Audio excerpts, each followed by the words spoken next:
Some of you are too expensive for contentment.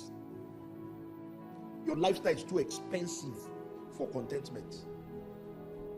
Your lifestyle is too expensive for a contented lifestyle. God can't pass you through the crucible. You will misbehave.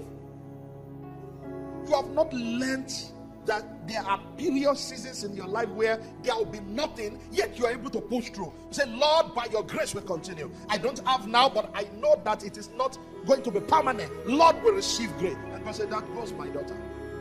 But rather, Lord, 7 days more. If in 7 days, something does not happen, my joy, you just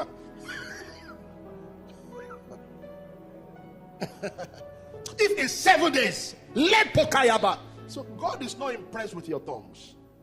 You know, sometimes Nepo, calm down. Sometimes all God wants to do is for you to be quiet so that He can talk to you. But other than Nepo, Tuka, Belly, but calm down. Be still and know that I am God. It's not every time you should be talking when before God. Sometimes you should keep quiet and let the God of the whole heart speak to you.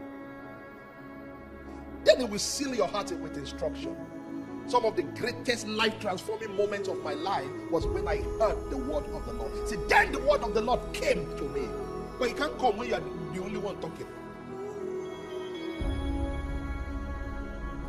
It's been trying to tell you, son, we promoted you last month. And one of the things that accompanied this promotion is some period of lack, so that we can prove your character. But you have been praying. Every devil causing lack. See, didn't you hear what we said? That the first cause in this syllabus is lack. Every devil, Nakayaba. Let him hear that he's going through a training. Be careful what you bind. Because sometimes it might have been set up for your lifting.